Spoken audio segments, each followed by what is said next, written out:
Tugenda ku ssuula egamba nti okwagala akwagala. Essula ya 10 egamba nti okwagala akwagala. Wabula n'okwagala omuntu ng'akwagala bannange binyuma. Ennaku ezaddirira Violet ne Mwesigwa gwali gubasaza mu kabu enswa nnene. Newankubadde Violet yakirayira lungalunye nti yali tasobola kwagala muntu ku mulimu gy'aba atumiddwa. Ebyo byali bikadde, omukwano n'amaanyi gaagwo byali bimumezze. Omulimu yali tannagumaliriza wabulanga amaliridde okwagala Mwesigwa ekiba kibe. Yakisalawo mu mutima gwe nti omulimu gwe yaliko gwe gwali gusembayo okukolera kampuni eyo. Yateesa mu mutima gwe okuggyayo ensimbi zonna ze yali aterese mu tterekero yeetandikirewo omulimu omutonotono. Yali musanyufu nnyo bya nsusso okufuna omusajja gw'ayagala ate nga naye amwagala. Omusajja gwe yali ow'okutwala mu bakadde be. Newankubadde ekyama kyali tekinnayanjulizibwa olw'essanyu eringi, mukazi wattu yagenda n'abuulirako egimu ku mikwano gye gye yali yeesiga. Yali tayagala kukikuuma nga kyama, wabula ate olw'ebyokwerinda yali tayinza kumala gabyasanguza mu bonna. Bwe gutyo omukwano gwabwe gwafuuka gwakubbirira. Olwayawukana ne Violet, Mwesigwa n'agenda abiyitiramu nnyina. Omukadde omukazi yali musanyufu nnyo bya nsusso, kumpi kusinga na mutabani we. Anti Violet yali yamwagaliza dda mutabani we. Omuwala oyo yali alina ebirungi byamulabyemu, okugeza yali amuleetedde okuddamu okulaba ku mutabani we n'awulira ng'afa essanyu. Yabuuza mutabani we nti embaga yaddi?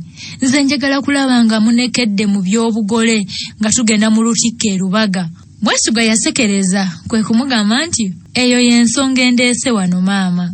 Mwesigwa yagamba nnyina nti nga bw'omanyi maama, Ebungereza namalayo ebbanga ddene, ebyawana ebimu saafuna mukisa kubiyiga. Nze ne Violet mbadde njagala tufimbiriganwe mu nkola entuufu ey'Abaganda. Njagala onnyambeko okunnyinnyonnyola okuviira ddala ku kukyala okwanjula okutuusa ne ku lunaku lw'embaga. Mu kukyala nja kuba nnyongera n'okumanya ekika ky'omukazi gwe mpasa. Nnyina yamuwaana nga bw'ali omugezi nti kale okuwasa omukyala mu makaago kiba kirungi na kusooka kukutwala waabwe. Nnyina kwe kutandika okumunnyonnyola byonna nga bwe biba okuviira ddala ku kukyala, okwanjula n'okuwasa mu Ekereziya. Bw'atyo olw'embeera eyaliwo, Mwesigwa yasalawo basooke bakyale, kale okwanjula n'embaga bali bikola nga bamaliriza eby'emisango Violet gye yaliko egy'okuyigga abatemu. Yali ayagala nnyina amuyambeko okulonda ennaku z'omwezi nze banaagenderako okukyala ewaabwe wa Violet. Wano nnyina yamuwabula nti ekyo balina kukikola na kitaawe. Kino kyajjukiza Mwesigwa nti yali tannabuulira kitaawe mawulire ga ssanyu gano. Yasitukiramu ng'alumiddwa ensanafu n'agamba nnyina nti weebale kunzijukiza maama, okimanyi nti sinnabuulirako taata ku nsonga zino. Naye abaana bannanga, abaana ne bannyaabwe bannaye, taata we bwe bazze balepa okuva emabega yonna. Nnyina amulabye obukulu yamulekawo nga wa myaka 5, naye era ekyama aleseewo kitaawe amulabiridde ku myaka 3. Namugamba weebale kunzijukiza maama, okimanyi nti sinnabuulirako taata ku nsonga zino, kangende mubuulire katikati. Nkimanyi ajja kusanyuka bya nsusso kubanga bulijjo kino kyanjagaliza. Yafuluma mu nju ya nnyina nga musanyufu muzibu. Aba abuuka omulyango n'ayagala okukyukira nnyina okumusiibula, wabula mu kukyuka yakoona olukokola lw'omukono gwe ogwa ddyo ku mwango. Nakulabira obulumi mu ssanyu. Nnyina yamuyita amusiigewo akazigo. Baba bamusiisiriza nga bw'asiiyiriza kyokka nga bw'aseka. Nnyina bw'amaliriza okumusiisiriza kwe kudduka n'ayingira emmotoka agenda asinkana kitaawe. Yavuga agenda ku mulimu ng'asuubira kumusanga eyo, wabula bw'atuukayo baakamutema nti akyali waka. Yamukubira essimu n'amubuuza oba eka anaamusangayo, naye n'amutegeeza nti abadde mukosefukosefu bw'atyo natasobola kukeera ku mulimu. Mwesigwa yamugamba nti kale taata, mbadde nkusaba obutavaayo, nzija kukutuukako mu bwangu ddala. Kitaawe yakanya kumubuuza ogubadde ng'ono amugamba kimu nti, taata nkusaba teweeraliikirira gano mawulire ga ssanyu. Bwe yatuuka awaka omuntu gwe yasooka okulaba nga tannafuluma na mmotoka yali muka kitaawe.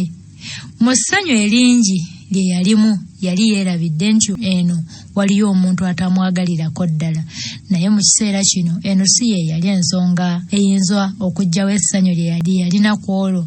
Yali azze kwogera na kitaawe akaseera katono yeddireyo gy'abeera. Omuntu atakwagala tomuwa budde wadde ensonga okukusojja, mulabe ng'ataliiwo. Ebyo Mwesigwa yali yabisoma mu katabo akamu akaali kayitibwa okubeera n'abantu ab'enjawulo. Kale naye kye yakola, bw'atuukira ddala mu luggya n'amulaba yagaana okufuluma emmotoka okutuusa ng'omukyala ayingidde mu nnyumba. Musajja wattu si kye yali ayagala, naye olw'okunoonya emirembe ekyo kye yalina okukola, anti ne bwe yandifulumye yali tamanyi oba amwesooke amulamuse oba amuyiteko buyisi ayingire mu nnyumba. Ekyamusala ku mugwa be bato be abaafuluma ennyumba ne bajja nga badduka okweyuna gy'ali. Naye bw'abalaba nassa ekikowe, oba baali bawulidde musinde gwa mmotoka oba kitaabwe ye yali abagambye nti Mwesigwa yali azze nze naawe. Nyaabwe yabatunuulira nga badduka naye nga tasobola kubayimiriza kugenda wa mwannyinaabwe. Mwesigwa yafuluma mu mmotoka n'asooka abagwa mu bifuba, bw'atyo n'abakwata ku mikono erudda n'erudda wamma ng'alinga afunye engabo okumutaasa eri omulabe. Ne baganda be baayingira mu nnyumba okusinkana kitaabwe. Omuntu ow'omutima omubi alabye nnyo, wabula ye alabye. Bw'okola ekituufu kimuluma, ate ne bw'okola ekikyamu era alumwa. Olwo ne weebuuza kyayagala nga tokitegeera. Omulundi gwe yasemba okujja awaka omwana ono Mwesigwa yalamusa muka kitaawe n'atamwanukula, ate n'olwaleero bw'amuyiseeko bw'obuyisi n'ayingira mu nnyumba kyamuluma nnyo. Era bano bonsatule bwe baayingira mu nnyumba yasigala akuba emimiro nga n'amaziga gaagala kumuyitamu. Mu nnyumba yasangayo kitaawe eyali amulindiridde dda. Yatuuka waali era n'amugwa mu kifuba mu ssanyu eringi. Taata yawulira bamunywezezza nnyo, kwe kumubuuza ogubadde. Mwesigwa yaseka n'afuna entebe mwatuula ng'atunuulidde kitaawe ne bannyina. Yabagamba nti mwebale kunsabira, nfunye omukyala ow'okuwasa. Essanyu n'enduulu byali by'amaanyi ng'ali ebweru ayinza okulowooza nti mu nnyumba mulimu abantu nga 15 kyokka nga bali bana bokka. Taata yasituka ne we yali atudde n'ajja awaali Mwesigwa n'addamu okumugwa mu kifuba. Abato baali basanyufu bya nsusso, beeka kwe kubuuza nti baaba kakati embaga yaddi? Mwesigwa yabategeeza nti eyo y'emu ku nsonga ezaali zimuleese bamuyambeko mu kulonda ennaku. Baddamu okukuba obukule n'okusaakaanya. Mwesigwa agenda okuzza amaaso nga ku muka kitaawe ali ku luggya abatunuulidde. Bwe baasisinkanya amaaso omukazi kwe kutambula n'agenda mu kisenge. Mwesigwa yawulira ng'atidde. Mu kujja yali tayagala muntu yenna okujjako kitaawe okutegeera nti yali ayagala kuwasa. Si lwakuba bannyina yali tabaagala, wabula ng'ayagala kino kibe mu matu g'abantu batono ddala, naye ate laba n'omukazi yali akitegedde. Yalaba biri bityo, kwe kusaba kitaawe bafulumeko wabweru. Newankubadde taata yamubuuza lwaki bagenda ebweru, Mwesigwa teyamwanukula. Abaafuluma kwe kusembera awaali batoobe. Yabakwata ku bibegabega n'abagamba nti mwetegeke, mulina okuba emperekeze ku mbaga yange. Yabaleka basekereza n'afuluma ne kitaawe. Nga batudde ku butebe wabweru, kitaawe yamugamba nti weebale mwana wange, ompadde essanyu olwaleero luno. Buli lunaku mbadde nninda lw'oliŋŋamba nti ofunye omukyalo ow'okuwasa, nange ndabe ku bazzukulu. Okimanyi nti nayagalako n'okukola ekiteeso okukufunira omukyala, naye ne ntya omanye eby'ennaku zino bizibu, abaana baagala kwefunira babeezi, ate n'okusinziira nze byempitamu n'oyo omukyala gwe banfunira n'enkitya. Mwesigwa yabuuza kitaawe nti ky'ogamba? Yali agenda okugamba nti omukazi oyo kwe kukyusa, n'amugamba nti ky'ogamba maama oyo baakufunira mufunire. ne kitaawe kwe kumutegeeza nti nali nfiiriddwa mukyala wange eyasooka, maama wo yali yandekawo, kale jjajjaawo omukyala ye yamunfunira. Twasooka kuba balungi era nga tuteesa, naye munnange empisa embi zaalwa ne zeeyoleka. Kaakano nze namwesonyiwa, ekirungi yanzaalira abaana abantu balamu. Omwami yayongerezaako nti nga bw'olabye emboozi wano ebeera wakati waffe basatu, nze n'abaana bange, wano awaka yalinga muyeekera. Tuve ku ebyo wamma mbuulire ebyessanyu. Mwesigwa yamutegeeza nga bwe yali ava okusisinkana nnyina nti era baali boogedde bingi, n'amunnyonnyola byonna ebyetaagisa mu kuwasa embaga mu Buganda. Embaga y'omwesigwa erina okuba ey'amaanyi, kye kintu ekigenda okumpa essanyu mu myaka emingi gino. N'olw'ensonga eyo ngenda kukola buli kye nsobola okugifuula ey'ebbeeyi. Embaga n'ey'ebbeeyi kwe kunyuma. Sajja baleeta buttadoba ne bamulisa omugole bw'afaanana embaga ne bavaawo nga bagikunkumuka. Naye oleeta bya bbeeyi. Teweeraliikirira ku bya ssente, nja kukukwatirako mutabani. Mwesigwa yamubakira mangu, kwe kumugamba nti naye taata, eky'embaga tetugenda kukikola kati. Anti waliwo ebizibu ebikyatukutte. Tugenda kusooka kukyala mu bakadde, bwe bakkiriza okumpa muwala waabwe, ebisigadde tulibikola oluvannyuma. Mwami Kuteesa yalinga alina kyatategeera ng'awulira okumaliriza obuzibuzibu obwaliwo. Kwe kubuuza mutabani we kye yali ategeeza. Mwesigwa teyayagala kunyumya mboozi ya Violet, kyava agamba kitaawe nti omukyala bw'akyagala. Mwami Kuteesa ali musajja mugezigezi nnyo, kale nga tosobola kumumatiza n'obusongasonga bunafunga obwo. Omwami yayongera okubuuza nga lwaki abadde mufumbo ng'ayagala kusooka kumaliriza kusazaamu bufumbo bw'eri gy'abadde oba. Mwesigwa yanyeenya omutwe ne kitaawe kwe kufunvubira ng'ayagala amanye ensonga.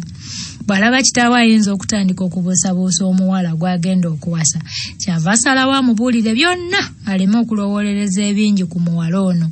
Mwesigwa yannyonnyola kitaawe engeri gye yayitamu okufuna omuwala ono, na biki bye yali amutegeddeko, n'engeri gye yali amuyambyeko okuddamu okuzimba obulamu, obuwonvu n'emigga bye yayitamu okumatiza omuwala ono, okumuganza okutuuka n'okumusaba okumufumbirwa. Mwami Kuteesa yatunuulira mutabani we nga mu butuufu ali mu mukwano ate omungi ddala. Kyokka yeewuunya era n'awulira ng'atidde ku kye yali awulidde. Ekyokuwasa mbega kyokka nga okitadde ku bbali, yakirowooza nti yali yasasula abantu okuzuula abatta Owen n'okubuzaawo Pawulo, emisango gye baali batadde ku mutabani we. Omutima gwamukubira omuwala ono okugenda okwevuunula nga ye muwala eyali agenda okufuuka muka mwana we. Ebyakatonda bizibu. Ebyembi yali teyagambako mutabani we ng'akola kino.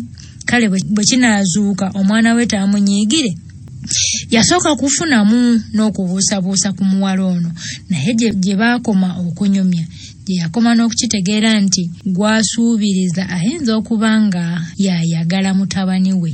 Embeera we yali etuuse nga toyinza kumala gamatiza Mwesigwa nti omuwala amuleke, anti yali amwagala nnyo. Mwesigwa yali asaba kitaawe balonde ennaku z'okugenderako okukyala mu bakadde ba Violet. Wabula kitaawe n'amutegeeza nti beetaaga okutuula n'ab'ekika bateese ku ekyo. Mwesigwa yamutegeeza nti nedda taata, naawe nga bwe nkunnyonnyodde tetwetaaga bantu bangi kukimanyaako. Mama ye mugambye n'akitegeera, kwe kuŋŋamba tulonde olunaku ffembi. Kitaawe yamwanukula nti ekyo kirungi bw'oba oyogeddeko naye, yoolesa ali atya. Mwesigwa yamutegeeza nga bw'amulese ng'ali bulungi.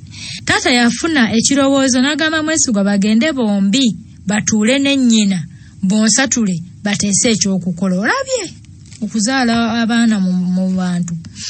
Mwesigwa ekiteeso yakisemba, kwe kusituka we yali atudde balinnye emmotoka bagende okusisinkana nnyina wa Mwesigwa. Ebyewuunyisa ate nga bisesa nga bwe bitaggwa mu nsi. Baba tebannasimbula omukyalo ono muka kitaawe wa Mwesigwa, kwe kufuluma ennyumba nga yenna ajja ayanguyirira. Bw'atuuka mu luggya ate kwe kukuba omulanga nti maama nnye bw'nzindabye woowe tewali ansiima, tewali afaayo, ne bwe nkola ebirungi ebyenkana wa maama tewali anfaako. Mwami Kuteesa yafuluma emmotoka n'asaba Mwesigwa okusigala munda. Omukazi yali akyeyaleekaana nga bw'akuba ebiwoobe nti ndabye okuwalanibwa abakulu n'abato maama. Ddala omwana oyo namukola ki? Lwaki ajja waka n'alemu okunnamusa? Mwami Kuteesa eyali atuukidde ddala waali yaseka nga bwe yeewuunya nga kyava amugamba nti ye yakusanze wano, lwaki tewamwaniriza n'okumulamusa ne tulaba bw'atandikwanukudde, naawe leka kukuba biwoobe otyo. Omwami yagezaako okumuwooyawooya nga ssebo omukyala buteerere. Yagenda bugenzi mu maaso na kukuba biwoobe nga ye bw'alabye ennaku ennyingi ennyo, bw'ati akutte engoye aziwanise mu bbanga. Ekirungi munda yali ayambaliddemu ekikooyi, singa tekyali ekyo yali amaze okubakunamira bawala be abaali bafulumye wabweru okuva mu nnyumba. Omwami yawulira obusungu, kwe kumugamba nti naye mukazi gwe oli mulogo, tewali muntu ategeera ayinza kukola ekyo ky'okoze. Mwesigwa yatunuulira batoobe n'abasaasira okulaba nga nnyabwe yeekola ebitasaana. Yafuna ekirowoozo kwe kuyita abaana bwe bajja n'abalagira okutuula mu mmotoka. Omukazi bw'alaba abaana bayingidde emmotoka ate ye kwe kujja n'atandika okuleekaanira waggulu bafulume, naye nabo baagaana okufuluma. Kitaabwe bwe yajja naye n'ayingira emmotoka, olwo Mwesigwa n'akoleeza ne bejjawo. Omukazi ne bamuleka nga yeemagaza ng'azadde ekifudde. Bonna abaali mu mmotoka baali balowooza ekintu kimu ekyo eky'omukazi kye yali akoze, kyokka ate nga buli omu asabirira waleme kubaawo akisiinyaako. Baatuuka ewa nnyina wa Mwesigwa ne bateesa ku nsonga ezaali zibatutteyo, era bwe bamaliriza kitaabwe baamuleka akyawayaamu ne mukulu munne. Mwesigwa n'akwata abannyina n'abatwala mu mmotoka ng'abasuubizza okubatwala balabe eka gy'asula. Baba bagenda, omutwe kwe kubuuza obanga omugole banaamusangayo eka. Yakyuka n'amutunuulira, kyava amubuuza nti ogambye oyagala kulaba ku mugole? Tofaayo, ogenda kumulaba. Mwesigwa yavuga emmotoka ng'agenda ntinda wuyo kisaasi. Obudde bwali buwungeera era bagenda okutuuka ewa Violet ng'obudde bukutte. Akajanja akali ku muvubuka ono. Mwesigwa yafuna waaleka emmotoka, bw'atyo kwe kusaba bannyina okufuluma. Bagenda ne bayimirira obusukka kkubo. Yajjayo essimu n'akubira Violet.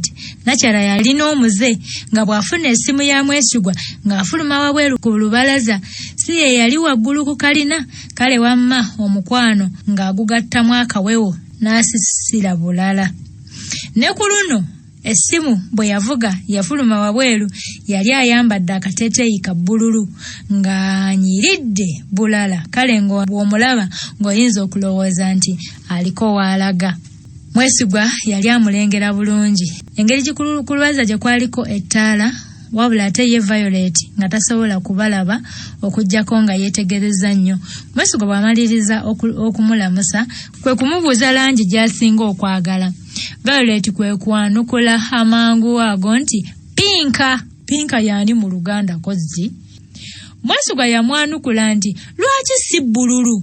Nkakasa ng'oyinza okunyiririra ennyo ng'oyambadde akateeteeyi ka bbululu. Naye nze ndowooza olabika onnimbye. Emirundi mingi nkulaba n'ebintu mu langi eya bbululu. Olaba n'ekikebe mu wasimba ekimuli ewuwo kya bbululu.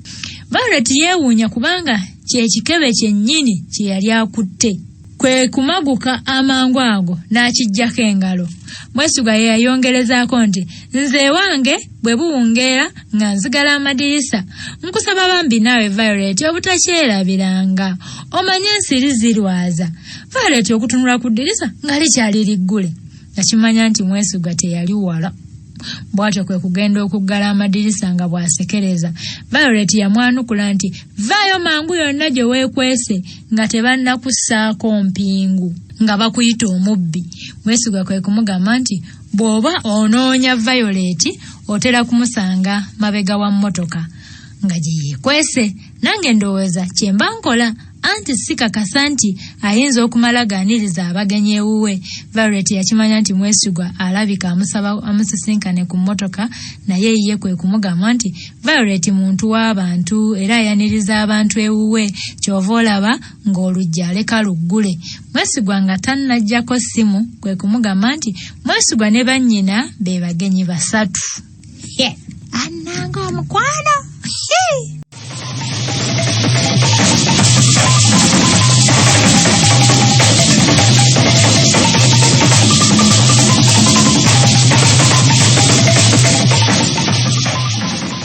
Agamba nti Mwesigwa yasigala yeebuuza obanga Violet ategedde kyasembezaayo okumugamba. Bw'atyo kwe kugamba bannyina bamuwerekereko. Batuukira ddala awaali ennyumba. Baalina bwe baatuuka ne batandika okulinnyalinnya amadaala. Batambulira mu lukuubo ne batuuka ku luggi. Kwe kunyoola ekinyolo, oluggi ne lweggula. Violet yasanyuka n'abagwa mu bifuba nga bwamuwaananga bw'alina bannyina abalungi. Ekirungi ku olwo yali asiibidde ddala waka. Nga bamaze okukkalira mu ntebe, yayanguyirira n'abaleetera emmere gye yali ateeseteese okulya ekyeggulo. Mwesigwa eyali asiibye atambula yali tannafuna nakaakulya ku olwo. Emmere yabawoomera n'eyali agifumbye n'awulira essanyu. Bwe baamaliriza okuwooma n'abaleetera buli omu eccupa ya sooda ekika kya Fanta. Ekijjulo kye yabagabula kyakakasa Mwesigwa nti Violet asobola okufumba. Hannange nkitegeeza mulimu abakazi abatasobola kufumba.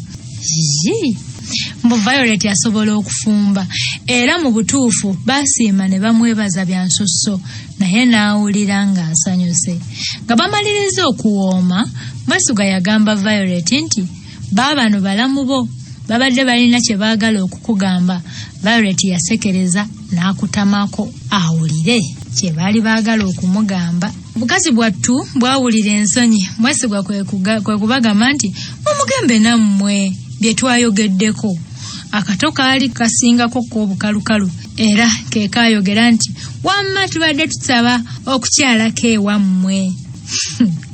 Violet yaseka kwe kukyuka n'atunuulira Mwesigwa mu maaso. Mwesigwa yayongerezaako nti ng'ennaku z'omwezi 18 guno gwe nnyini guno omwezi. Violet yateebereza nti ate ebintu byali bigenda kuba bya mangu bwe bityo. Yasaba abaana babakkirize ye ne Mwesigwa basooke boogereremukko wabweru w'ennyumba bokka. Bagenda ku lubalaza waatera okukubira amasimu ge n'amugamba nti Mwesigwa ng'obwangu buyitiridde, nkusaba onnyambeko tusooke tumalirize ekyomusango. Nasazeewo ngenda kulemukulira omulimu ogwo oluvannyuma lw'omusango guno. Amazima gali nti tetunnatuuka kukwasanguza mukwano gwaffe, tukyalina okukwata abalabe baffe bonna basooke baggalirwe. Nga tannamalayo bigambo bye, Mwesigwa yamusala ekirimi n'amugamba nti tewali agenda kumanya kino, tugenda kukikola mu kimpowooze. Nze kyenjagala kwe kukakasibwanga mukyala wange kyenfa, gwe kitunulemu ku ssaawa eno. Tewali na kintu na kimu kikakasa nti ffe ababiri tuli kimu, tewali. Nsaba tusooke tukyale abakadde bandabe ebyokwanjula mu kidaala n'embaga tulibikola oluvannyuma. Tugenda kuba babale ku mukolo guno. Kino njagala okitwale nga bwe tuyinza okukwata ekkubo ne tugenda tukyalako ewa jjajjaawo. Ntunuulira Vanessa naawe saagala weeraliikirire. Bannange omulenzi ono kye mugamba yali mutuufu oba yakisussa? Olw'okwagala okumugumya yayongerezaako nti tujja kuba bulungi. Kye tulina okukulembeza ly'essuubi nti abakyamu bajja kukwatibwa. Tetugenda kubaleka kutumalako ssanyu lyaffe. Kano kajanja oba mukwano oba bwe kirina okuba nti nze sibimanyi bannange.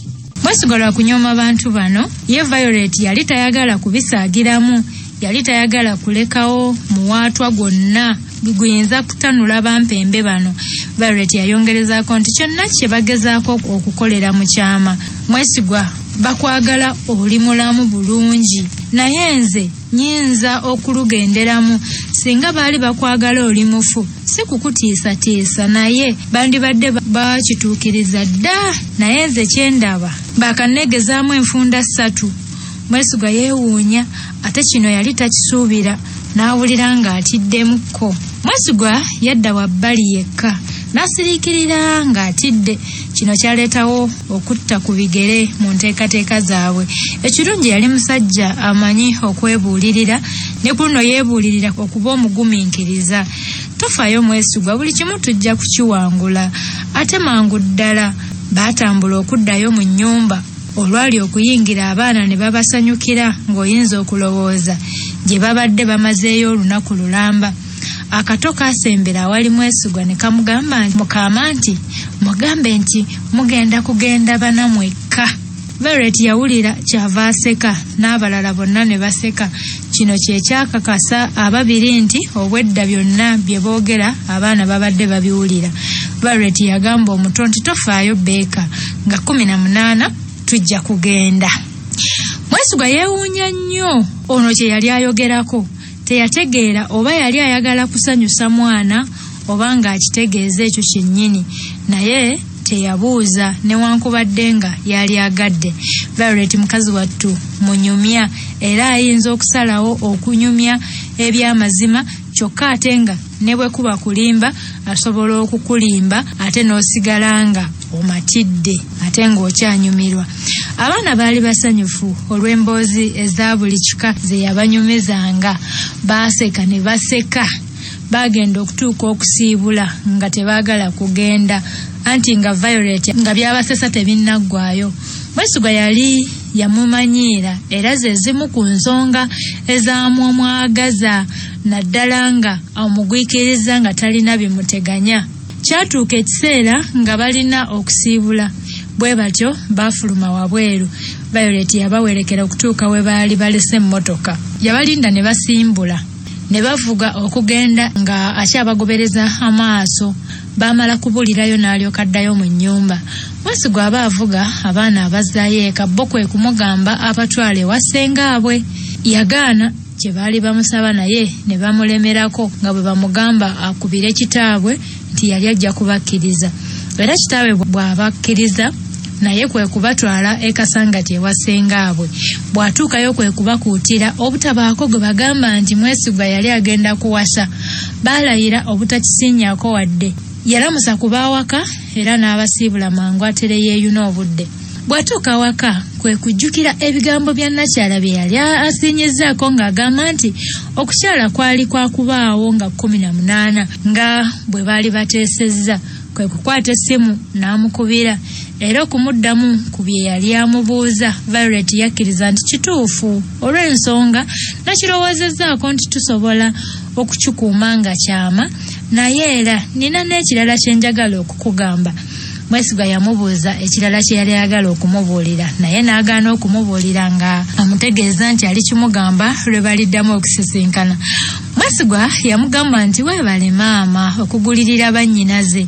Abaana obwedda tebalina kirala kye banyumyako okuggyako ggwe. Violet yaseka kwe kumubuuza obanga afunyeemu obujja. Omusajja taba na bujja, omukazi yaba n'obujja, omusajja aba na bbuba. Kaakati n'agamba nti kituufu Violet mbufunye luli nga baba boogera ku nze, naye olwaleero nfunye okutyamu nga ndaba waliwo ayagala okutwala ekifo kyange. Mwesigwa yali musajja mugezi nnyo, kale nga bwe kuba kuwangula mutima nga toyinza kusigalamu kakunkuna. Buli lunaku olukya yabanga yeeyongera okukwewuunyisa. Kale Violet yesanganga omuvubuka ono yeeyongera kuwangula birowoozo bye n'omutima gwe buli lunaku. Ku luno yatandika bw'ati, nno mbyagala ebyo ng'alinga atontoma ekimuli kyalooza. Bw'aba muntu mu 100 ab'omu yekka.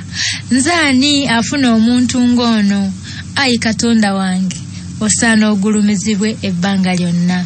Anti nze gw'owadde omukisa guno, kyandibadde kitya singa omuntu oyo nga yali teyatondebwa enseno yandirabye omuwaatwa ogwo naye nze simanyi nakumanya kubanga nandisigadde nkunoonye ebbanga lyonna naye munnange Omukama Katonda wa kisa gibadde emyaka 27 gyokka lemuzuula nkusuubiza ne bwe ziri basabasaba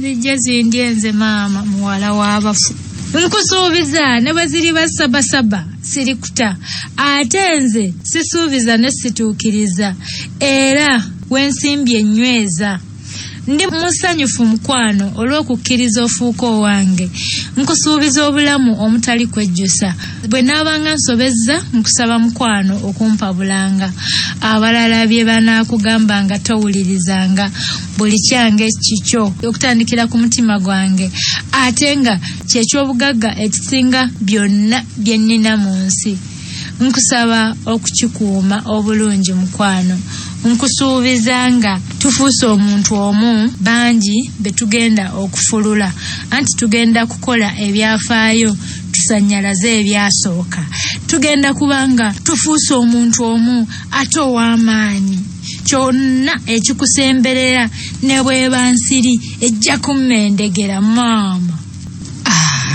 annange kiri mu nsi eno kifumba mutuku aba akyayongerezaako Violet kwe kutulika naaseka ne Mwesigwa naaseka Violet kyava amugamba nti weebale kunzikiririzaamu nfuuse omukyala asinze okufuna akawungeezi ak'essanyu olwaleero simanyi oba olunaku luli kyaddi nga tuli wansi w'akasolya kamu amazima gali nti Mwesigwa gwe kintu mu nsi ekisinga okuba eky'omuwendo gyendi kwe kugamba onsanyusa busanyusa buli kyokola kinnyumira era kyendowooza mukadde ako gwe kyokola mba mukyamu bwe sikugamba nti nkwagala nnyo Mwesigwa nga gye nkomezza mpulira nga buli kiseera njagala mbeerawo okumpi naawe n'ekirala obwedda kye mbadde njagala okukugamba kiri nti nga bwe kinaaba mu kukyala mu bakadde n'embaga tusobola okugikola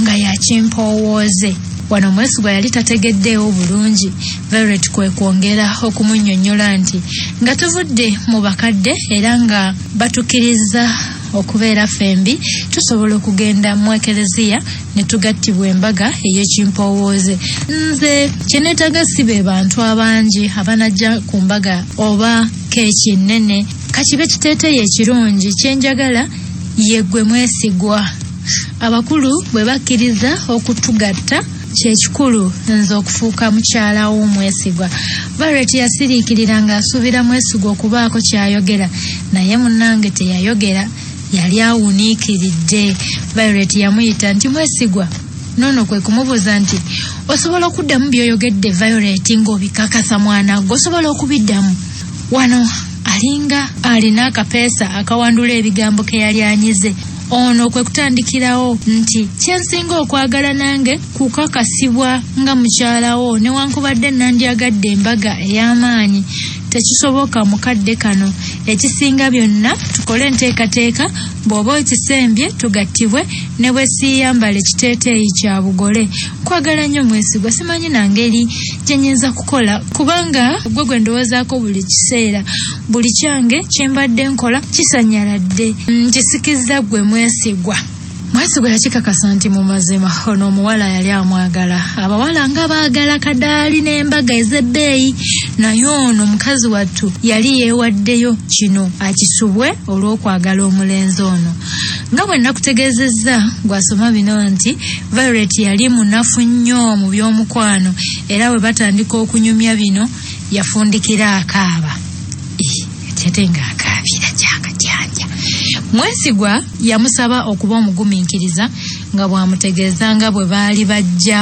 okwogera ku nsonga z'ezimu enkeera waalwo bayogera ku ssimu okumalira ddala essaawa nga 3:2 naye nga ku bombi tekuliiko ayagala kusiibula munne n'ebigambo nga buli omu alina bingi bizibu bye yali ayagala okubuulira munne bwe batyo ne basigala mu mbeera bw'etyo okutuusa eyo ku ssaawa nga 6 ogw'ekiro nga bakyawaya naye munnange nga bwe tutamanya alirira nnyina bamaliriza beebase naye nga n'amatu buli omu gamuwuuma olw'okulwawo nga boogerera ku ssimu. Ennaku tezaali nnyingi ezaaliwo okuva olwo okutuuka ku lunaku lwe baalaga okugenda okukyala. Kale bw'atyo Violet yalina okugenda okutegeeza bakadde be nti bba yali agenda kujja okubalabako. Nakyala ng'azaalwa eyo Nkozi mu ggombolola y'e Buwama mu disitulikiti y'e Mpigi. Yali balaza ku makya n'avuga mmotoka ye akutte olw'e Masaka. Yasookera mu katale ek'e Busega n'agulirayo nnyina engege ennene gattako ennaanansi yakula neewola. Yagula n'ebintu ebirala bingi omwali sukaali, migaati, muceere, gattako butto ne sabbuuni. Essaawa zigenda okuwera nnya ez'enkya nga nakyala mutaka. Awaka yasangawo obwana bubiri nga bubuuka omugwa. Bwe bwalengera emmotoka ng'ekyama awaka kwe kutandika okuleekaanira waggulu nti muwala Violet ajje. Bano baali bayita nnyina wa Violet Senga. Kale maama wa Violet bw'alaba abaana bonna bakuze nga takyalina gw'abeera naye awaka kwe kusaba bannyina okumuwa abaana bano baba asigala nabo awaka. Maama eyali mu nnyumba bw'awulira akaluulu wabweru kwe kufuluma ekikopo kye yali akutte mu ngalo kwe kukikasuka ne kikuba ekisenge kyonna ne kibongoka anti olwadduka okujja okusisinkana omwana wattu. Bw'atuuka we yali ayimiridde kwe kumugwa mu kifuba n'amunyweza. Yamubuuza lwaki yali alwawo okubalambulako naye kwe kumutegeeza ng'emirimu bwe gyali gimubuza. Baatambula ne bayingira mu nnyumba ng'abaana bwe basomba ebintu bye yali aleese okuva mu mmotoka nga babiyingiza mu nnyumba. Violet yabuuza nnyina obanga kitaawe yali waali awaka. Omanyi kitaawe wa Violet yalina amaka abiri. Kale ng'olumu tabeeraawo ng'aba agenze mu maka ge gali ag'okubiri. Yamutegeeza nti awaka yali yakavaawo ng'agenzeeko mu katale kugula nva. Kale ye engeri gye yali alina kapikipiki nga kimwanguyira okusinga ono eyali atambuza ebigere. Mbadde nina amawulire genjagala okubabuulira mwembi oba kubuulire gwe onoomuŋŋambira. Nnyina yamubuuza obanga yali agenda mangu ago. Sigenda kati naye nina amawulire ag'essanyu agatalinda. Violet yategeeza nnyina ensonga nga bwe yali afunye omwami era nga yali ayagala okumubanjulira. Yamunnyonnyola nga bw'ayagala omukolo gube gwa kimpowooze olw'ensonga z'ataamubuulira. Maama yali musanyufu nnyo anti buli muzadde ekyo ky'aba ayagaliza omwana we singa ekiseera kiba nga kituuse. Yamubuuza ensonga eyali emwagaza ebintu bibe bya kimpowooze n'amunnyonnyolako ebitonotono. Maama teyabuuza bingi, ebirala yabimma amazzi. Ate kwe kumubuuza eky'ennaku z'omwezi ono n'azimubuulira. Maama yeekanga anti ng'alaba ennaku ziri kumpi bulala okutegekeramu omukolo. Violet yamutegeeza nti eky'ebiseera tekyalina nnyo makulu lwa nsonga baali bagenda kukyala bukyazi. Maama yakamutema nti bwe kiba nti n'okugattibwa baali bagenda kugattibwa balina okwanjula, si kukyala nti okukyala baba balina kugenda wassenga, naye okuva bwe kiri bwe kityo nti balina okujja okwanjula. Ye nkola entuufu nga tebannagattibwa mu ekereziya. Kino bwe baba boogera ku by'okugattibwa mu ekereziya ku bonna Mwesigwa ne Violet tekuli yakirowoozaako. N'obwana bwali bussiru ng'osobola okugenda mu ekereziya nga tomaze kusasula mutwalo ye nga bujooga. Kaakati Violet yali afunye ensonga emuzzaayo amangu ku kibuga. Yalina okusisinkana Mwesigwa amunnyonnyole mu bino bye yali ategedde. Taata bw'akomawo okuva mu katale baamuyitiramu awo mu nsonga za muwala we ez'okwanjula. Nga basigadde ne taata yasanyuka nnyo bya nsusso. Kale mumbuulire olunaku lw'okwanjula. Baamubuulira olunaku lwe baali balonze naye n'abategeeza nga bw'akkiriziganya nabo. Kitaawe wa Violet yali mukambwe, yali musajja mukambwe. Kale Violet bw'amutegeeza nti baali tebaagala kukola mbaga za bidaala yali alowooza nti taata ayinza obutakkiriziganya na nteekateeka eyo ng'asaba embaga ey'ebbeeyi, naye munnange si bwe gwali. Taata yamukkiriza okukola nga bwe banaaba baalabye kasita omukolo bagwesigamya ku nnono za Buganda. Okumanya taata yasanyuka nnyo, yamusabira n'omukisa gwa Katonda omukolo gusobole okubaawo ate nga gwa mirembe. Taata yali tafunayo nakadde kusabira ku baana, banaye musabirenga abaana bammwe. Ate nno munnange abazadde abasinga omu n'omu akwata omwana we n'amugamba mwana wange jangu nkusabire, oba olagawo oba olagawa jangu nkusabire mwana we. Yenno taata naawe ebyokusaba nga si byoliko ne maama ku kirowoozo ky'okusaba kinaavaawo, naye nga kiba kirungi nnyo nga tewali kiriwo n'ogamba mwana wange jangu nkusabireko. Omukisa ogwo taata gwoba osabidde omwana oyo oba maama guba gwa nkizo nno munnange, ne Katonda aguwulira.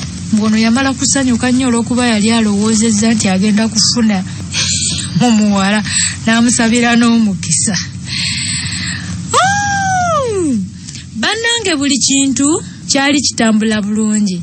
Violet kwe kufuluma ebweru n'ategeeza Mwesigwa ku ssimu nti ng'oggyeko okukyala ewasenga balina n'okwanjula nga tebannagenda kubagatta mu ekereziya. Olaba n'abaana beesipaata.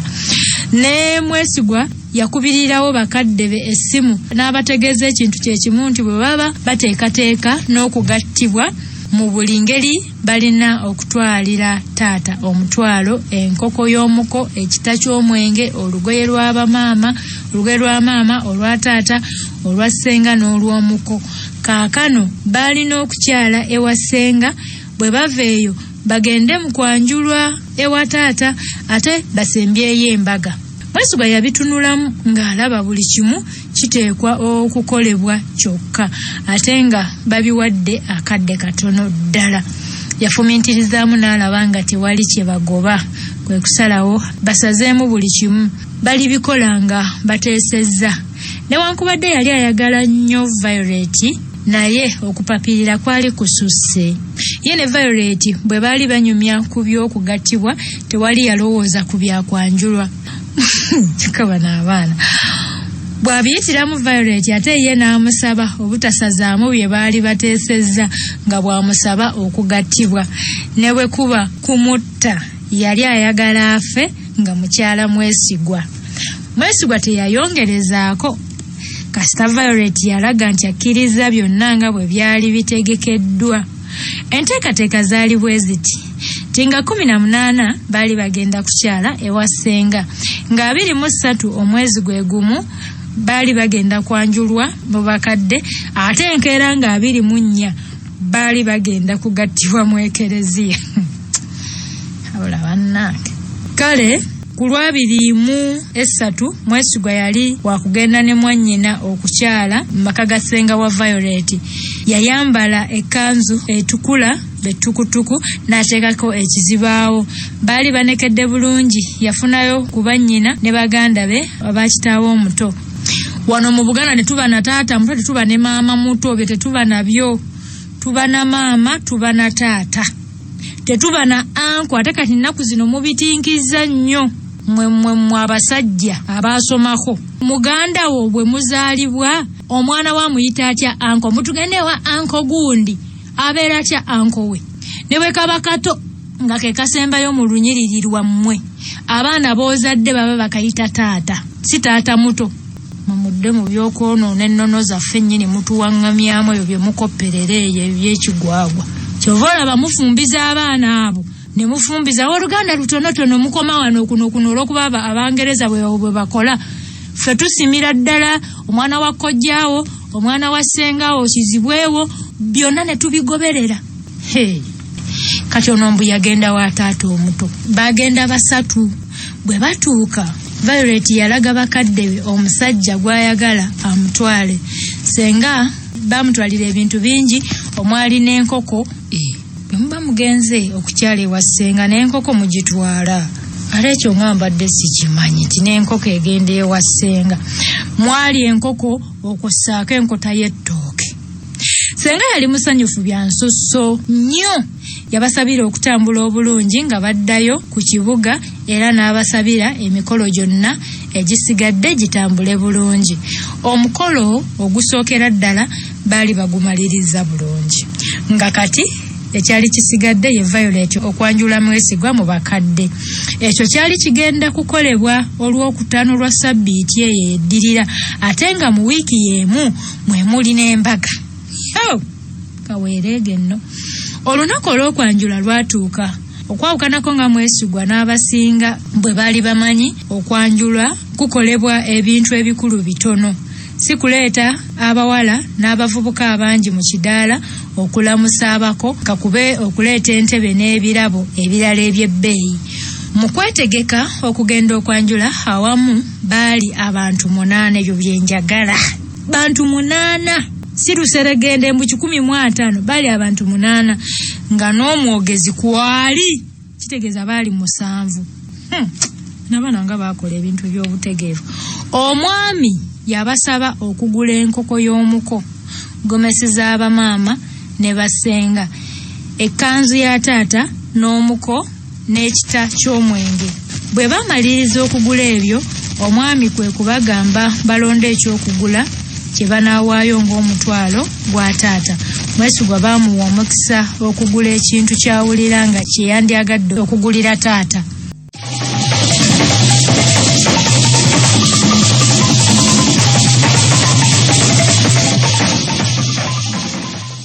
Kati munange mbu Mwesigwa yasaba nti nga bwe kiri nti ebintu baagala kukola bya kimpowooze, bakkirize taata omutwalo amuwe bbaasa.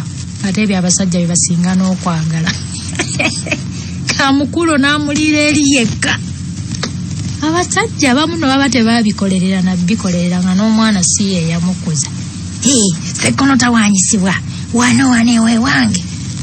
Bindeeta ennaku ebyo. Basajja mulabirira abaana, naddala abaana ab'obuwala. Kaakati mbu nakkiriza amuwe bbaasa.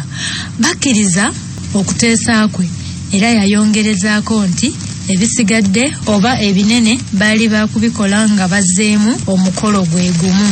Omwami yamuwabula nti okwanjulwa tekuddibwamu, mpozi ng'okwo kuba kufuuse kwebaza.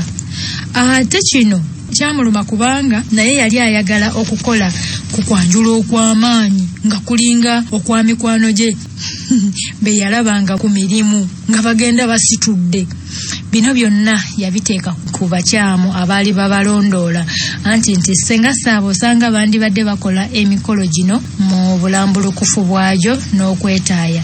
Naye ate yeerabira nti era abo bantu be bamu abaleeta Violet mu bulamu bwe.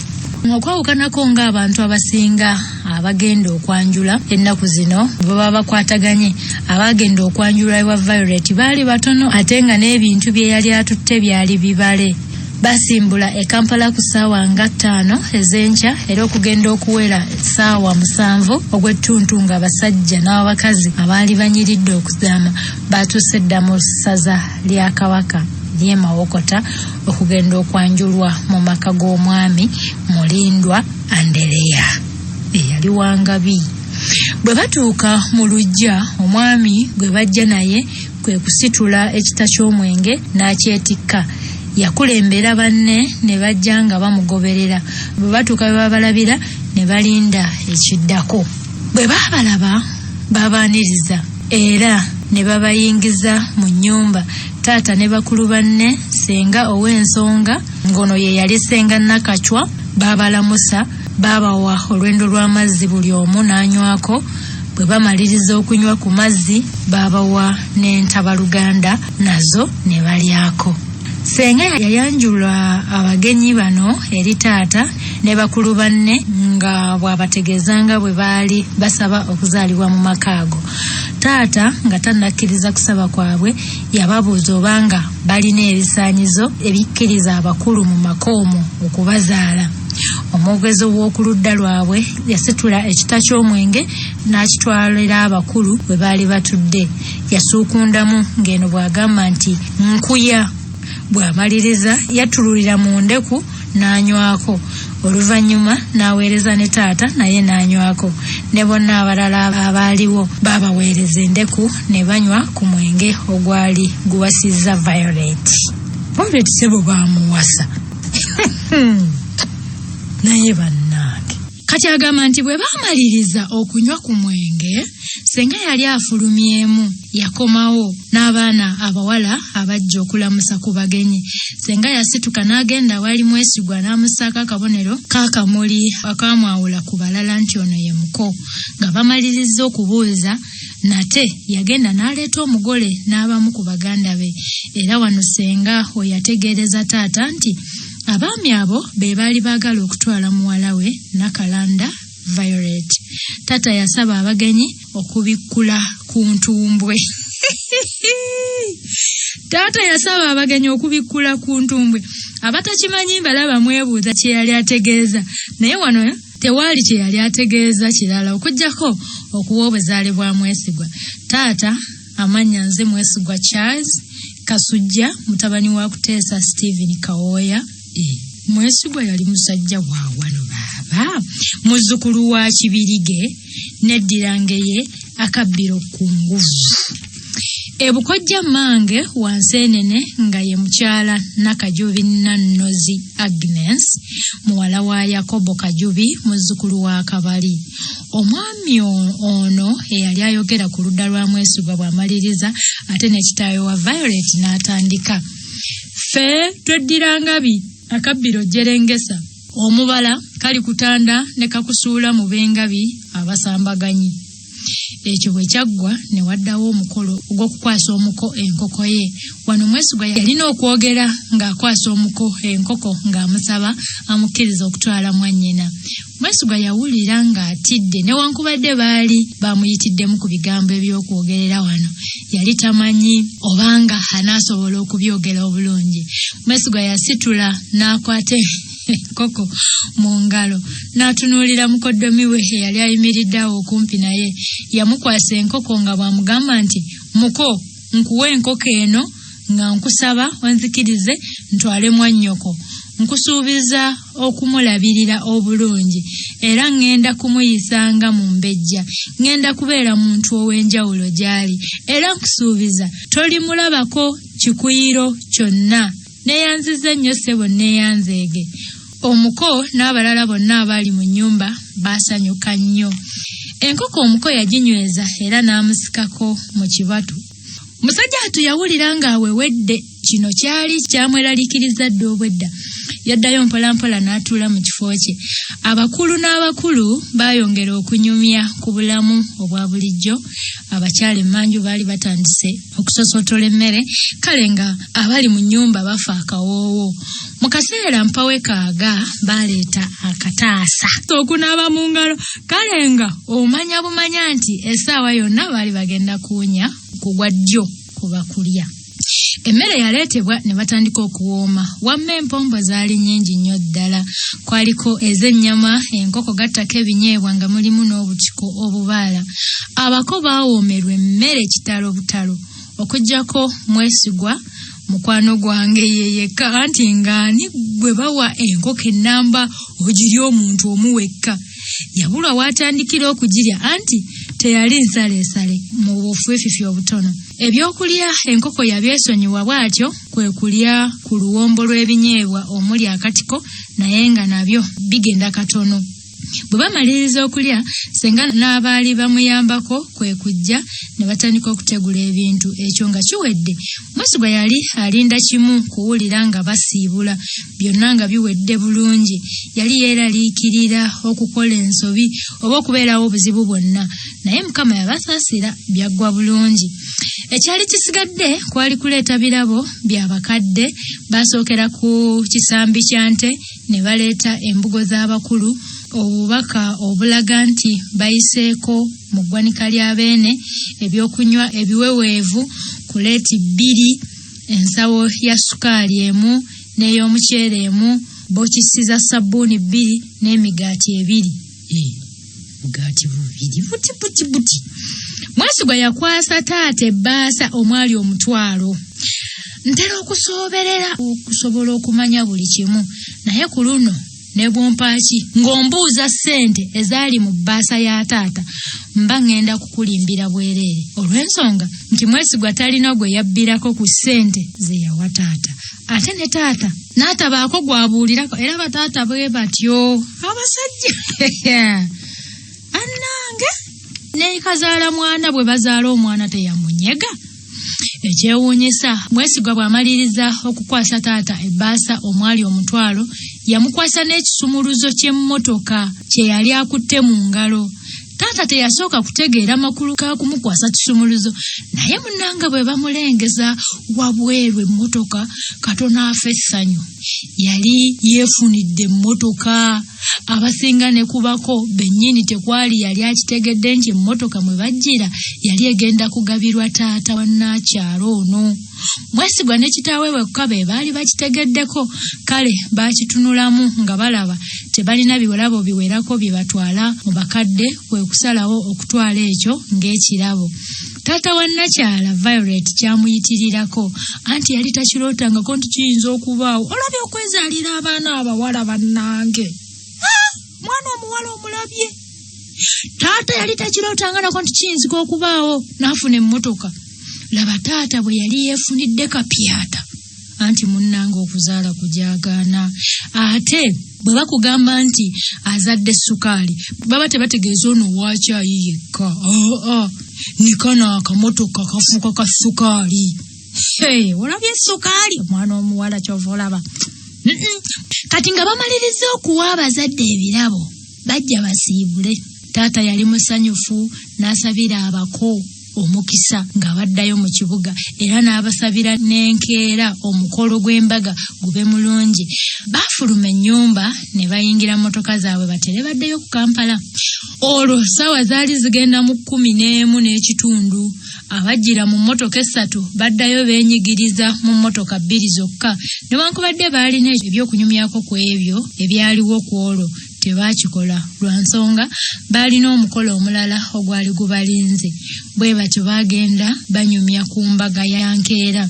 Enkeera ku lw'omukaaga kwe kwali okugattibwa kwa Mwesigwa ne mwana munne Violet mu Lutikko e Lubaga. Nga bwe baali bateesezza n'embaga yali egenda kuba yakimpowooze era nga yakubaako abantu babale. Mwesigwa yasabirira kimu emikolo giggwe bulungi. Byali bimutadde nnyo ku bunkenke era yawulira ng'atidde nti oba wayinza okubaawo ekituukawo embaga n'egaana okubaawo. Yawulira ng'ebbugumu limuyiikidde n'awulira ng'afunye ne ku kamunguluze.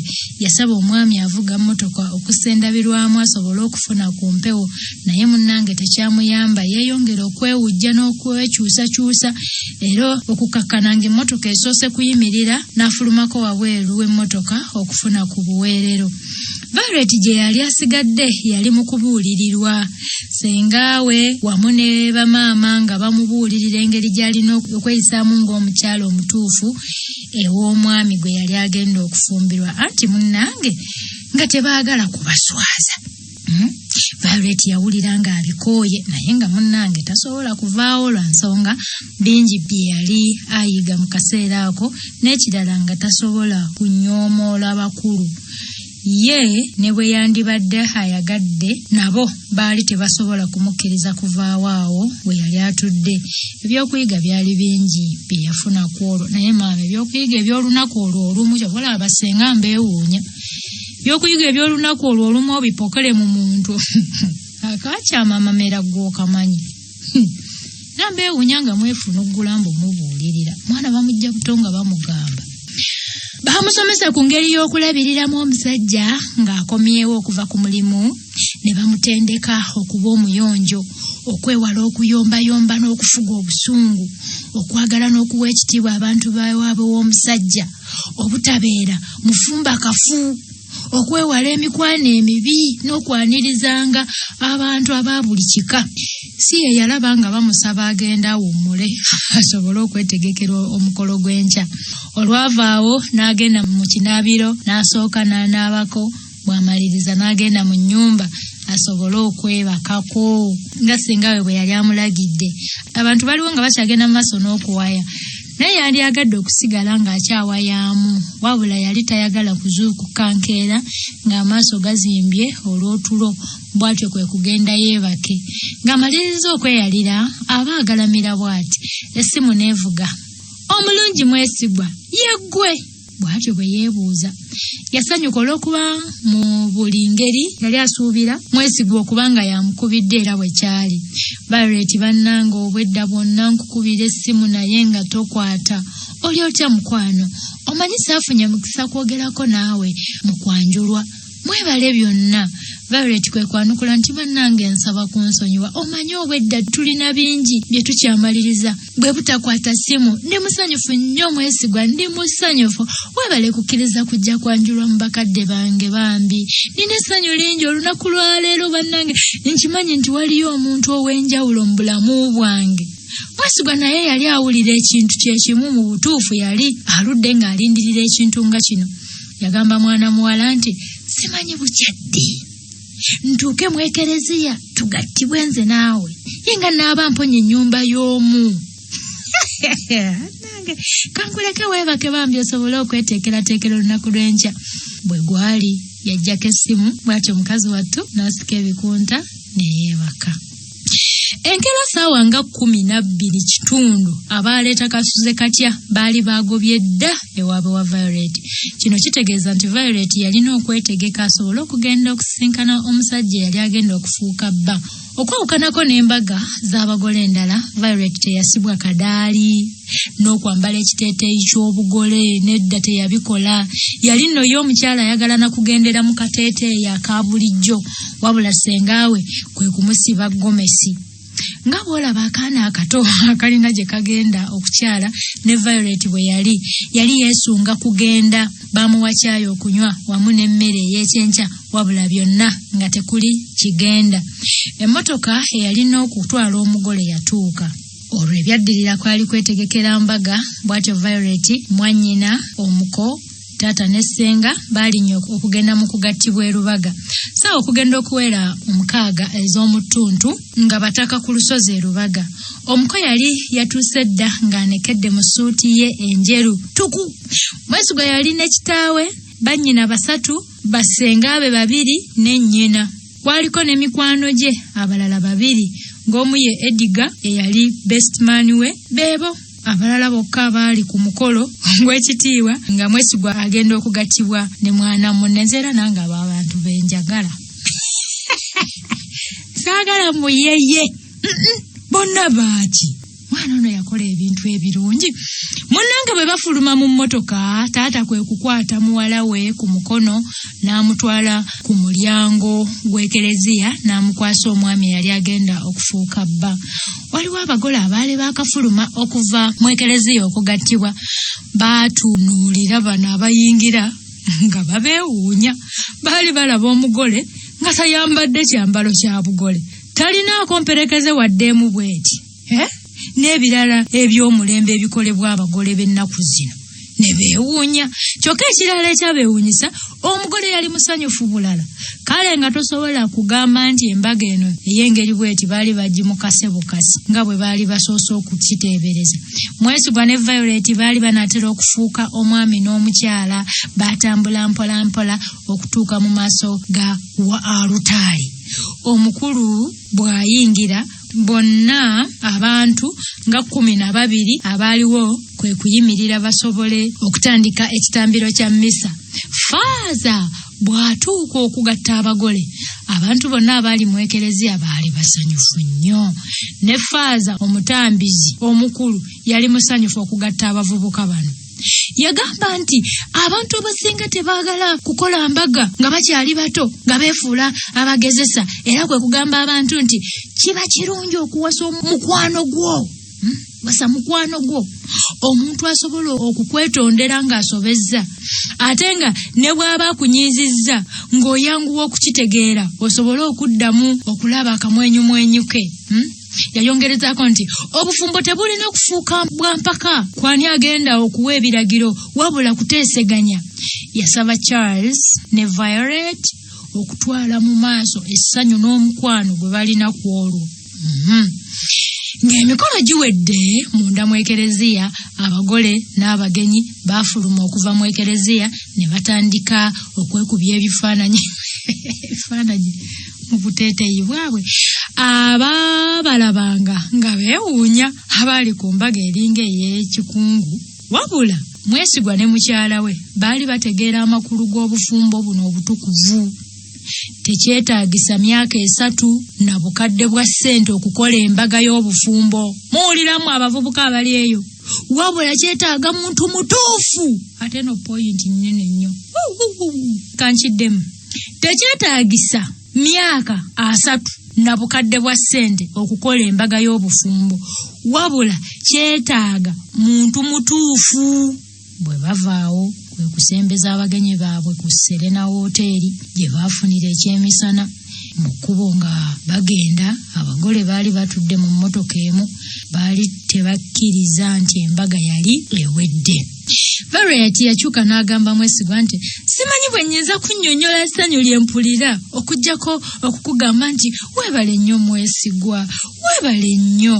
Mwesigwa yaseka n'amugamba nti weebale nnyo Violet, amazima gali nti gwe nnina okwebaza okukkiriza okunfumbirwa. Weebale nnyo Violet. Natuuse ekiseera n'entya nga ndabanga leero abayinza okulemesebwa okufumbiriganwa, naye munnange Mukama wa buyinza na kino tukimaliriza. Bannange. Yawanika engalo ye okuli empeta kwe kumugamba nti na kino tukimaliriza Vanessa. Baaseka olw'ensobi eno gye yali akoze okumuyita Vanessa. Ye kwe kwongerezaako nti amazima gali nti Vanessa gwe nsinga okumanya n'okutegeera mu buli kimu. Ye Violet mumanyi naye simutegeera ate simwagala lwa nsonga agezaako okungobako Vanessa wange. Bagenda basaagirira ku ebyo okutuuka we baali balaga. Bwe batuuka ku woteeri ne bagabulwa ebyokulya n'ebyokunywa. Enteekateeka yali nnungi nnyo nga buli kyakulya ekirungi weekiri gwe weesalirawo ky'onoolya. Nga bamaliriza okulya, Mwesigwa yasituka okubaako by'ayogera eri abagenyi be. Yagamba bw'ati, eri bonna abalina bye beerekerezza ne basobola okubaawo ku mukolo gw'embaga yaffe ey'obugole, nga nsookera ddala okwebaza mukyala wange era mukwano gwange asinga. Munnange weebale nnyo okukkiriza okunfumbirwa. Neebaza taata, ssenga n'omuko abanzikiriza okutwala muwala waabwe ate ne batambula olugendo oluwanvu okujja okubaawo ku mukolo. Mwebale temujjanga okwo. Neebaza bakadde bange, bannyinaze n'abooluganda lwange mwenna okufuula omukolo guno ogw'ekitiibwa. Mwebale nnyo, mwebalire ddala. Na buli yenna alina ky'akoze ku lw'omukolo guno, Omukama amuwe ekisinga. Bwe nzira emabega emyezi nga 6 nali sirinaamu kwegomba kufumbirwa mbaga wadde n'akatono. Naye munnange bwe nasisinkana Violet ebintu byakyuka. Kale naawe akyanoonya omubeezi, Omukama akukwatireko osobola okufuna omuntu omutuufu. Okusinziira ku nze nkukakasa binyuma nnyo ng'ofunye omuntu omutuufu. Tetwasobodde kukola mbaga ya bbeeyi nga bwe muziraba ennaku zino, naye munnange oyo ye yasemba ekiteeso kino nti kyonna ekibaawo kimala. Kale kyekyo kye mbadde njogerako, okufuna omuntu omutuufu oyo anaakwagalanga bw'oli nga tafudde ku bya bugagga oba ndabikayo. Nziramu okubeebaza okujja ku mukolo guno era nsaba Omukama atuyambe tutuuke ku myaka 2 mu bufumbo. Kale mubeerewo ku mukolo gwe gumu. Emaliriza abaagaliza okutambula obulungi nga baddayo eka. Ne taata w'omulenzi yasituka n'abaako by'ayogera era nga naye okwogera yali asinze ku kwetololeza ku kyakwebaza abo bonna abalina kye bakoze olw'omukolo okusobola okubaawo. Nakubuulirira abagole ku ludda lwa Nakyala, mwannyina ye yayogera yeebaza abako eggulo limu abaali batindiza olugendo okujja okwanjulwa mu maka gaabwe nga kwatadde okubeebaza byonna bye baali bakoze. Bw'atyo kwe kumaliriza nga yagaliza mwannyina ne mukoddomi we obufumbo obulungi. Ssaawa zigenda okuweera emu ey'akawungeezi ng'abagenyi bonna bazzeeyo mu maka gaabwe. Nebino nga birungi nga basigadde bokka. Mwesigwa yabuuza mukyala we Violet kye baba bakola akawungeezi ako. Violet kwe kumuddamu ng'asekereza nti tuvuge emmotoka amafuta gye ganaggweramu gye tunaasula. Mwesigwa yaseka n'addamu n'agamba nedda nnyabo ekyo si kiteeso kirungi twala eri. Ku lunaku nga luno nze mbadde nteesa tusule wano olwaleero. Violet yamwenya nga bw'amutegeeza nga bw'akkiriziganya n'okuteesa kwe. Violet yayongerezaako nti kituufu tusule wano kubanga sikakasa na bukuumi bwaffe ebweru eyo. Mwesigwa yamubuuza kye yali ategeeza mu ekyo. Nakyala yamugamba nti saayagala kukweraliikiriza munnange, nakusazaamu bye twali tuteeseteese, naye nafuna akabaluwa akaali kantiisatiisa nga kiraga nti yenna eyali akawandiise yali amanyi ne ku by'embaga yaffe eno. Mwesigwa yeewuunya engeri abakyamu gye baali bategeddemu ebikwata ku mbaga yaabwe. Violet yabuuza Mwesigwa oba alina gw'alowooza oba omuntu yenna gw'ateebereza okubanga yali abuulidde ku bakyamu bano. Mwesigwa omutima gwamukubira eri muka kitaawe, naye natayagala kwonoona kawungeezi kaabwe nga banyumya n'okulowooza kw'ebyo kwe kusirika. Kyokka Violet ye yayongerezaako nti gwe mulundi gwe nasembayo n'okusula awaka, ennaku ezo mbadde nsula mu mikwano gyange. Mwesigwa yeewuunya kyokka ng'omutima gumukubira muka kitaawe olw'ensonga yamulaba ng'alabika awulidde bye baali banyumya ku by'embaga, naye kaakati aba yakolagana atya n'abakyamu okubaguza ekyama ekyo. Ebyo Mwesigwa ye yabyebuuza mu ye. Bwe yalaba kireeta ebibuuzo bingi kyeyava asaba Nakyala batambule bombi ng'agenderera kukendeeza ku birowoozo ebyali byesomba nnyini nga byagala okumwonoonera olunaku lwe. Mwesigwa yali yapangisizza ku woteeri eno nga kwe bagenda okusula ne mukyala we. Yali yapangisa n'omuyimbi, abayimbi bano abasuna endongo nga yagenda okubayimbira, naye munnange ekyo n'akisazaamu. Kyeyava asaba Nakyala balinye amadaala okugendayo waggulu gye baali bagenda okusula. Okutuuka gye baali bagenda okusula Violet yeewuunya. Gaali galinga amaka malamba, ekifo kyali kigazi bulungi ate nga wanyirira ebitagambika. Ko Violet nti wano wanyuma okubeera lubeerera. Mwesigwa yali akyuseeko olw'ebyo Violet bye yali amugambye ku batemu. Ku ebyo yayongerezaako tetusobola kubeera wano bbanga lyonna, naye ate tujja kukola ewaffe awalungi nga wano. Violet yakiraba nti Mwesigwa yali akyuseemu mu mbeera, kwe kusembera waali n'amukwata ku mukono n'amugamba nti tofaayo Mwesigwa, totya, abakyamu bagenda kukomekkerezebwa era bakolweko. Gye siri Lulenti n'abalala bagoberera era mangu ddala tujja kuba tubalina mu 5 ate bonna. Mwesigwa yasekereza kwe kumuddamu nti ky'oba olaba nkwagala nnyo Vanessa, oli mukyala muvumu nnyo. Mu butuufu nze mbadde nnina okukugamba ebintu ng'ebyo, jangu otuleko wano. Nga bw'akwata ku mutto gw'entebe mwe yali atudde. Njagala otuule okumpi wano, naye ndowooza kankuleereko bulezi. Violet yasembera n'ono kwe kumusaba atuule ku mubiri. Yamukwata omukono n'amugamba nti Mukama wa buyinza, ani amanyi nti tuyinza okuba ffembi bwe tuti nga tewali kitulemesa. Violet yali agezaako okumuddamu nange awo we nafulumira bwe ntyo, simanya byaddirira munnange.